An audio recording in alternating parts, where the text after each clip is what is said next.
This is another podcast from Alpha Business Media. Welcome to the Deep Dive. Today we're looking at a really interesting situation in Nepal. It's this economic puzzle involving agriculture. Yeah, and specifically how farmer cooperatives are maybe, just maybe, offering a way forward. Exactly. We've got a whole stack of material here, research papers, articles, notes that we've been digging into. And what jumps out right away is this paradox. You have this huge chunk of the population, like maybe 62% to 70% of workers involved in farming. Which is massive. You'd think agriculture would just dominate the economy. But it doesn't, not really. Yeah. It only accounts for, 21% to 27% of the GDP, Of course, domestic product? so a huge number of people, but relatively small economic output from them. Precisely. And that mismatch, it points straight to low productivity. The sources we looked at actually call it a poverty trap. Okay, let's unpack that trap. Why is productivity so low? Well, the core issue seems to be structural. The farms themselves are incredibly small. We're talking an average of just 0.9 hectares. Wow, that's tiny. Hard to get any real scale there. Exactly. Forget economies of scale. It makes buying inputs expensive, investing in technology, even simple stuff, almost impossible for one farmer. Yeah, you see those pictures of the terraced hillsides worked by hand? It suddenly clicks, how much labor goes into relatively little on those small plots. That image is the economic reality. It's about limited resources per person. And I guess other things make it even harder. Oh, definitely. The sources mention systemic challenges, things like soil degradation, which is often linked to deforestation. Right. Then there's climate change, messing with the farming cycles, making things unpredictable, and new pests are showing up too, like this white woodworm mentioned in the notes. So tiny farms, environmental stress, pests, it all feeds back into this poverty trap idea. It does, because low productivity means little or no extra income. Without that surplus, you can't buy better seeds or fertilizer or tools. Which keeps productivity low, a vicious cycle. Yeah. And it makes farming look unattractive, especially to younger people. So they leave, they migrate for work, which weakens the sector even more. It feels kind of hopeless for the individual farmer trying to break out. It really sounds like individual effort just isn't enough against these big systemic issues. Which brings us to the main idea in these sources, farmer cooperative. Oh, right.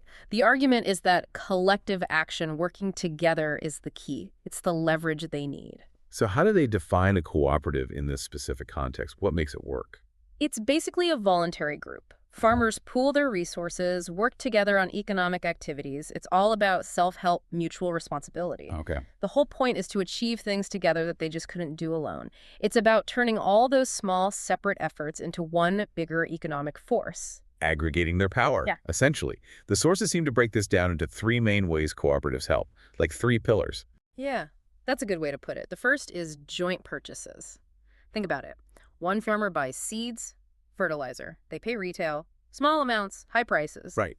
But a cooperative, it pools the needs of hundreds, maybe thousands of members. Suddenly they're buying in bulk, wholesale, maybe even direct from the producer. Big discounts. That immediately lowers costs for everyone involved. Yeah. It's a huge difference to the bottom line. Huge. And it's not just small stuff. It's also about sharing expensive equipment. Tractors, processing machines, things one small farmer could never afford. So it saves money and gives access to better tools they wouldn't otherwise have. Exactly. It fundamentally changes what they can do on the farm. That access is key. Okay. Lower costs, better tools. Pillar number 2. Processing and added value. This one's crucial. An individual farmer usually sells the raw stuff milk straight from the cow, ginger root, coffee cherries. Lowest price point, right? The lowest. Yep. But a cooperative can invest in processing. They can turn that milk into cheese or butter, that ginger into dried chips or powder, those coffee cherries into roasted beans. So moving up the value chain. Precisely. Every step of processing adds value. And importantly, that extra profit, it stays within the co-op, shared by the members. It doesn't just go to some outside middleman or processor. Right, keeping the wealth generated within the community. Makes sense. And the third pillar. Collective sales. This tackles the market access problem. If you're one farmer with just a small harvest, how do you sell to big buyers, like supermarkets or exporters? You probably can't. You sell locally, maybe to a trader who gives you a low price. Exactly. Limited reach, almost zero bargaining power. But cooperatives, They combine all their members' produce. Suddenly they have large, standardized quantities. So instead of selling, say, a few sacks, they're selling truckloads. Right, and that volume, that consistency, it opens doors. They can deal with bigger buyers, get into more profitable markets, even export internationally. And they have more clout in negotiations, too, I imagine. Much more. A large, reliable supplier is harder to push around on price. It shifts the power dynamic. They move from just taking whatever price is offered to actually negotiating. It's interesting. The sources also mentioned that this whole idea of working together isn't exactly new in Nepal, is it? Not at all. It actually builds on these really deep-rooted traditions of mutual aid, things called guthi, parma, dikuri. These are old systems for community support, sharing labor, group savings. So the basic idea, the trust, the willingness to cooperate, that social foundation is already there. It is. The sources argue that the social capital exists. The big challenge is taking that traditional foundation and building modern, professional, business-focused structures on top of it, ones that can compete in today's market. So harnessing a traditional strength for modern business.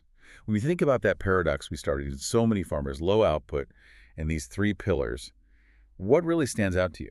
For me, it's how these three kind of simple ideas, buying together, processing together, selling together, how they directly attack that vulnerability. They move farmers from being isolated and low return to having collective strength, better efficiency, and, crucially, access to more value. It feels like a real pathway out. Yeah, it does. But understanding that potential makes you wonder, why wasn't this working wonders already?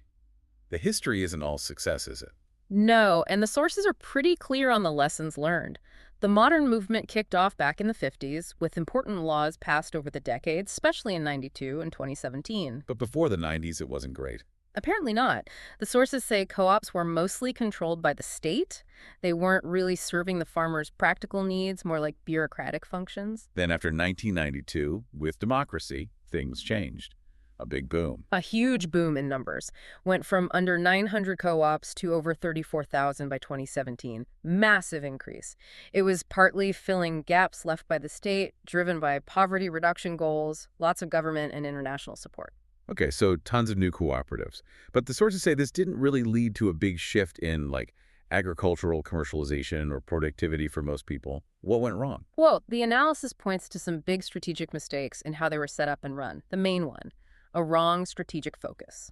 Meaning, most of these new co-ops didn't become agribusinesses focused on farming. They became rural microfinance groups, basically savings and loan operations, village banks. Ah, providing credit.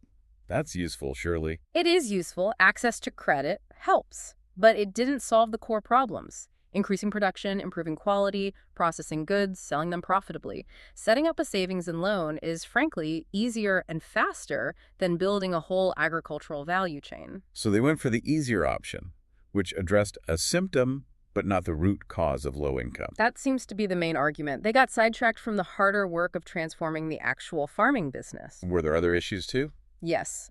Governance problems and fragmentation. The rules allowed lots of small co-ops doing the same thing in one village. So they were competing with each other. Yeah, instead of collaborating. It scattered resources, caused inefficiency, and many just failed.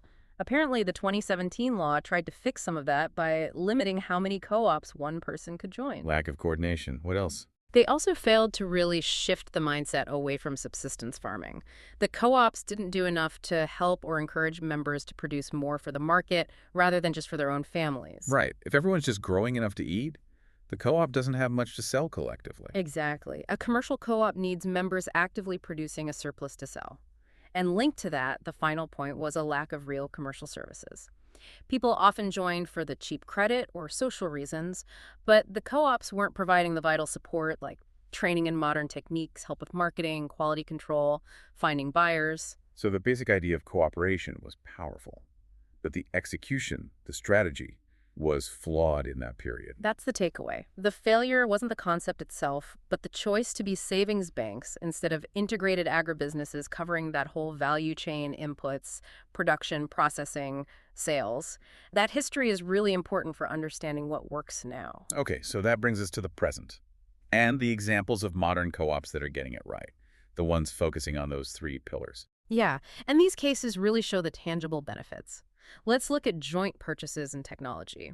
There's the Patagonia Dairy Cooperative, supported by USAE, that's the U.S. Agency for International Development, One farmer, Radhika Bolahe, used to spend hours chopping feed by hand every single day. Hours.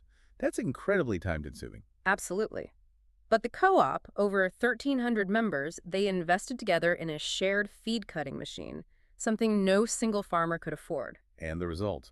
Radhika's feed prep time dropped to like 20 minutes. Plus, the machine-cut feed was better quality, animals were healthier, milk yield went up. She had more time, more profit to reinvest. It's a perfect example of a shared asset unlocking individual potential. Simple tech, shared cost, huge impact. What about the ginger farmers you mentioned in Pithang, the Arawati Cooperative? Right, they had that classic problem. Everyone harvests ginger at the same time, floods the market. Middlemen push prices way down, like 20 Nepalese rupees per kilo. And you can't easily store fresh ginger, it spoils. So they were forced to sell low at harvest time. Yeah, trapped. But USAID's farmer-to-farmer program helped them build a really simple, low-cost storage unit, using local stuff, mud bricks, earth, sand. Cost about 15,000 rupees. Which is what, around 120 US keys? For storage that changed their business? Incredible, isn't it? Simple tech, managed collectively. It let them store the ginger for months. They could wait and sell later in the off-season when prices shot up to 150, even 220 rupees per kilo. Wow, that's more than a 650% price increase. Massive. And the local government saw this success and started funding similar storage for other groups. It shows how collective action, even just building simple shared infrastructure, lets farmers capture way more value just by timing the market better. Amazing. Okay, let's talk processing and value addition. The Women's Cooperative. The Galda Social Entrepreneurs Women's Cooperative. In Palpa County, 272 women. They started out just selling raw ginger, facing those same unstable prices and middlemen. Stuck at the bottom of the value chain. Right. Then they partnered with Heifer Nepal. Heifer helped them set up the whole processing chain. Washing, cutting, drying equipment, using solar dryers, even packaging. Critically, they also helped them get international organic certification. That certification is huge for export markets. Absolutely essential. Right. And it worked. They got a direct export contract to Germany for, I think it was over 4,400 kilos of dried organic ginger. Wow. From selling raw locally to exporting finished product to Europe? It's a total transformation. They went from being dependents on local traders to becoming international businesswomen. Their goal now is exporting tens of thousands of kilos. It just powerfully shows how processing and certification unlock entirely new high-value markets. Keeping that value addition profit themselves. Okay, one more angle. Collective marketing. Cardamom. Yeah, cardamom in the Eastern Hills. Traditionally, farmers sold small amounts, ungraded, to local traders. Prices were low, opaque, around 6,000 rupees per man, which is a local weight unit, about 40 kilograms. No bargaining power. Price takers, basically. Totally. Then Mercy Corps came in. Trained them in sorting and grading quality matters. Then helped them pool their graded cardamom into large lots for sale. So, bigger volume and standardized quality. Exactly. Suddenly, they had negotiating power. They weren't just selling a few random bags. The price they got went up significantly to around 8,100 rupees per man. Substantial jump. It is. And this collective approach, focusing on quality and volume, is a big reason why Nepal is now a world leader in large cardamom. They export almost all of it, over half the global market share. It shows the power of collective bargaining that comes from scale and quality. These examples really drive it home. It's not theoretical. This model, when done right, delivers real, measurable results. Higher prices, export access, time savings. It shows that moving beyond that old savings bank model to being a proper agribusiness, handling inputs, processing, marketing, that's the way to actually boost incomes and develop the rural economy. So if we boil down these success stories, what are the key ingredients? The principles for building co-ops that last and thrive. Okay, several things stand out from the analysis. First, absolutely crucial. Strong governance and transparency. You need trust. Professional management, clear rules, open books financially, and ways to stop corruption. That's vital after past problems. Got it. Foundation of trust. What's next? Education and capacity building. Constantly. Farmers need training not just in farming techniques for market crops, but business skills, financial literacy, quality control, marketing know-how. Groups like FAO and USAI are important partners here, helping turn farmers into, real agri-entrepreneurs. Shipping from subsistence thinking to business thinking. Yes. Third, really important, is empowering women. We heard women are over 70% of the farm labor, but often shut out of decisions. Galda showed what happens when women lead amazing results. When women control income, it tends to benefit the whole family more directly. Nutrition, savings, stability. It's good social policy and good economics. Makes perfect sense. Fourth, Strategic partnerships. These successful co-ops don't exist in a vacuum. They work closely with government, with NGOs like Heifer and Mercy Corps, international agencies, and the private sector exporters, buyers. And national groups like NACCFL help advocate for them too. It takes an ecosystem. Building a whole network of support. And the last principle. Market orientation and value creation. This is key. Successful co-ops look outwards. They ask, what does the market want? Then they focus on producing that, often high-value niche crops like the ginger or cardamom or organic coffee. They chase certifications organic, fair trade to get into premium markets. They focus on adding value. Always thinking about the end customer and how to deliver value. You mentioned external partners like USAID and Heifer quite a bit. It sounds like these successful co-ops often get a significant boost from outside help, at least initially. Yeah, the sources call this pattern managed intervention or business incubation. It's not purely grassroots, spontaneous growth in many cases. These external partners act as catalysts. They provide seed money, technology, crucial business expertise, and maybe most importantly, help make those first vital market connections. Filling the gaps that the farmers themselves might lack initially. Management skills, capital, market access. Exactly. It's different from the past where maybe co-ops were formed but then just left to sink or swim. This suggests a need for a more active, supportive approach, really nurturing these co-ops, providing comprehensive help until they can stand on their own feet as businesses. Okay, this has been incredibly insightful. It really lays out the scale of the challenge in Nepal's agriculture, but also, crucially, a clear evidence-based path forward. Yeah, I think Nepal's farming sector is definitely at a turning point. The problems are big, no doubt small farms, low productivity, but this modern cooperative model focused on business and the whole value chain, it's proven it can work. And that key lesson keeps coming back. The shift away from just being a local savings club to becoming a real enterprise. Managing inputs, processing, marketing, Yeah. the whole package. Absolutely. The examples we talked about, exporting organic ginger, dominating the cardamom market, these aren't just feel-good stories.